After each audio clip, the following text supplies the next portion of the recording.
पळून गेले. मला एवढं म्हणायचं, जर तुझी बहीण ब्लॉगर असती आणि तुझ्या बहिणीला एवढ्या वर्षानंतर जर राहिलं असतं किंवा कन्सिव्ह झालं असतं तर तू तिच्याबद्दल रोस्ट केला असतास का रे? सांगते मी, तुझी बहीण तुझी माझ्या ठिकाणी तुझी बहीण ठेव आणि तू व्हिडिओ बनव. नमस्कार मित्रांनो, विनायक वाकचोरे युट्यूब चॅनेलवर तुमच्या सर्वांचं पुन्हा एकदा स्वागत आहे. तर आम्ही आज पण चाललोय दवाखान्यामध्ये दवाखान्यात चाललोय आणि आज डॉक्टरला सांगायचं ना करू तू काय तुझे इथले कोण आलते ना बालवाडीचे. आणि तुम्हाला सांगायचंच राहिलं, अंगणवाडीमध्ये मी माझं नाव वगैरे दिलंय, त्यांनी फाईल वगैरे दिली आहे, टीटीचं इंजेक्शन पण घेतलंय, ते डॉक्टरांना सांगायचंय मला आज. आणि नाव नोंदणी करून दिलेलं आहे. आता बघू मग, अजून त्यांना कागदपत्र द्यायचे आहेत आमचे काय इथं होतं आधार कार्ड आमचं अपडेट होतं म्हणून पटकन आमचं नाव नोंदणी झालं ना, म्हणून लवकर प्रोसेस झालेली. आणि सगळ्यांचं म्हणणं, सगळ्यांची कमेंट ही आहे की वहिनी तुम्ही कन्सिव्ह कसं केलं, तुम्ही कसं काही हे केलं ते आम्हाला सांगा. तर आम्ही नक्कीच तुम्हाला सांगू. आम्हाला पण असं वाटतं की सगळ्यांच्या लाईफ मध्ये ही खुशी असावी, नाहीतर काय. आम्ही तुम्हाला नक्कीच कळवू. आम्ही लवकरात लवकर तुम्हाला सांगायचा प्रयत्न करू आणि ती व्हिडिओ लवकरच आम्ही तुमच्यासाठी म्हणजे बनवू आणि तुमच्यापर्यंत शेअर करायचा प्रयत्न करू. मला आहे ना स्वतः DM मध्ये खूप असे मेसेज येतात, दीदी माझ्या लग्नाला 12 वर्ष झाले, तू कसं कन्सिव्ह केलंस प्लीज मला सांग ना. 12 वर्ष झाले किंवा 5 वर्ष झाले, 7 वर्ष झाले, असे भरपूर साऱ्या महिला आहेत का स्पेशली त्याच्यावरतीच ब्लॉग बनवणार आहे. त्या ब्लॉग मध्ये तुम्हाला सगळं काही सांगणार आहे, कसं काय झालं काय हे ते एकदम क्लिअरली तुम्हाला सांगणार आहे. ठीक आहे. आणि अजून काहीतरी बोलायचं होतं यार, मला लक्षात येत नाही. आता लक्षात आल्यावर ब्लॉग चालू करते. त्यात महत्वाची गोष्ट तुमच्यापर्यंत शेअर करायची होती आम्हाला. बोलावं. सगळ्यात महत्वाचं म्हणजे आता रोस्टर लोक जागे झालेले आहेत, बरोबर. आणि मला तर हे सांगायचंय की तुम्ही ना मस्करी करू नका. मला एवढंच सांगायचंय, आमची या बाबतीत तर तुम्ही प्लीज मस्करी नका करू. तुमच्या हात पाया पडते मी, खरं सांगते. ज्याच्यावर बिकती ना त्याला कळतं. आमच्या फॅमिलीला आम्हाला सांगावं वाटलं म्हणून आम्ही हा व्हिडिओ काढून मी फॅमिलीसाठी त्यांना कळावं म्हणून सांगितलं ना.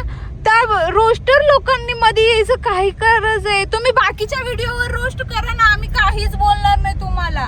बाकीचे जे व्हिडिओ असतील, आमचे पर्सनली व्हिडिओ असतील त्याच्यावर करा, पण तुम्ही या प्रेग्नेन्सीवर प्लीज काहीच बोलू नका.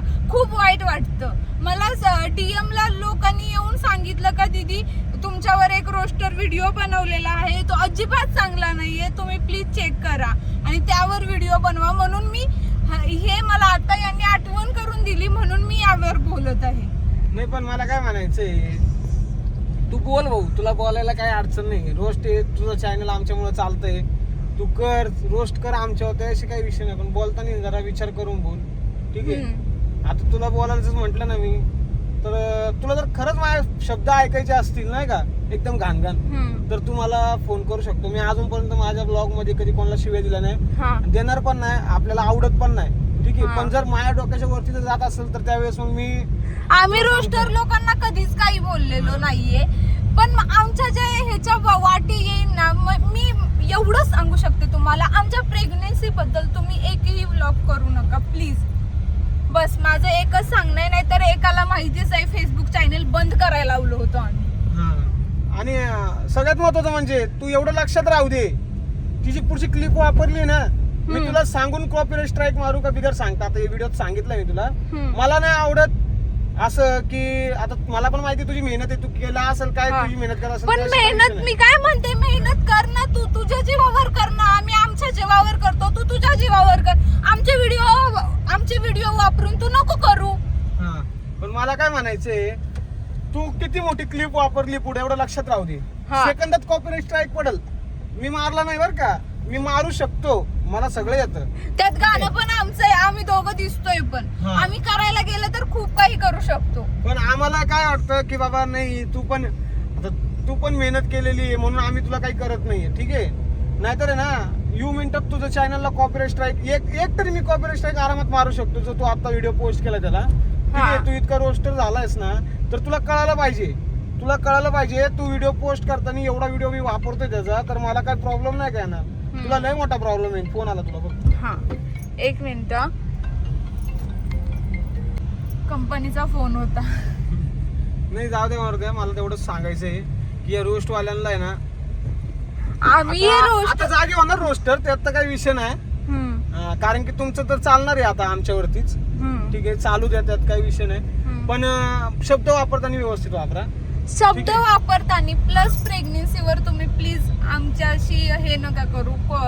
प्रेग्नेन्सी बद्दल अजिबात तुम्ही रोस्ट नका करू प्लीज. आमचा आनंद आम्हाला माहित किती वर्षांनंतर आम्हाला आनंद आलेला आहे. काय हो बरोबर आहे.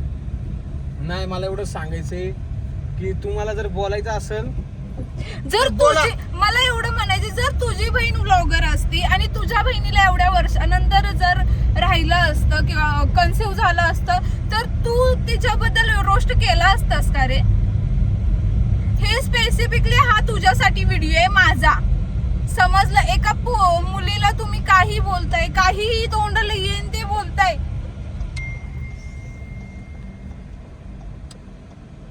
उगाच काय व्हिडिओ मध्ये बोलायचं नाही, शिव्या नाही द्यायच्या. शिव्या तर काही एवढ्या येतच नाहीत मला. शिव्या नाही द्यायचा, वाईट बोलायचं नाही. त्याच्यामुळे आम्ही शांत मध्ये व्हिडिओ काढलाय हा. काय हो जाऊ दे सोडून, त्यांच्यावरून तर बोलूच नको तू. ते रोस्ट लोकांचे आहे ना, रोस्टर लोकांना आहे ना, हे नाहीये काय म्हणतात त्याला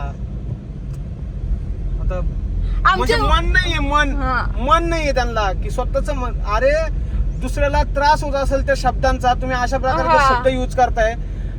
त्याच जागी जर आम्ही तुमच्या घरच्यांवरती जर व्हिडिओ बनवला, मग तेच सांगते मी, तुझी बहीण तुझी माझ्या ठिकाणी तुझी बहीण ठेव आणि तू व्हिडिओ बनव, बघू किती हर्ट होतय तुला. त्याला कायच हार्ट होतोय? त्याला जर असं हार्ट होत असतं त्याने व्हिडिओच बनवले नसते. जाऊ द्या, आता आलोय आम्ही दवाखान्यात आणि रोस्टरवरून बोलायची आम्हाला काहीच गरज नव्हती. आम्हाला काय म्हणत्या पर्सनली मेसेज करून आम्हाला भरपूर जणांनी सांगितलंय की तो रोस्ट व्हिडिओ आलाय, तुम्ही बोला त्याच्यावरून.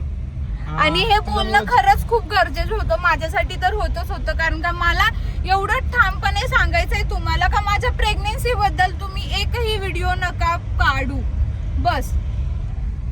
नाही आता तू बघायचंय का मी काय करतो? बघ ती व्हिडिओ फक्त तू तेवढा पार्ट कट कर, लवकर एडिट मधून कट करता येईल. व्हिडिओ जरी पोस्ट झालेला असला तरी तिथून कट करून टाक, नाही तर मग कॉपीराइट स्ट्राईक फेकतो.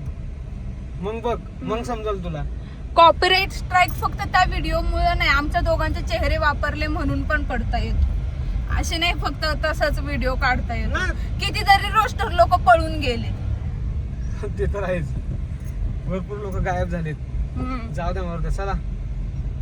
तर मित्रांनो आता आम्ही दवाखान्यात आलोय. तर काय विषय माझं काय माहिती. हा का आम्ही केव्हापासून असं चाललोय, तर यांना हॉर्न देतोय या दादांना, तर बाजूला होतच नाहीयेत. आता झाले आता झाले बाजूला. आम्ही केव्हापासून हॉर्न देत होतो तर बाजूला होतच नव्हते. 5 मिनिटं झाला. ते दादा म्हटले का माग त्यांनी सांगितलं तसं, मी थोडस काही विषय नाही, जाऊ दे.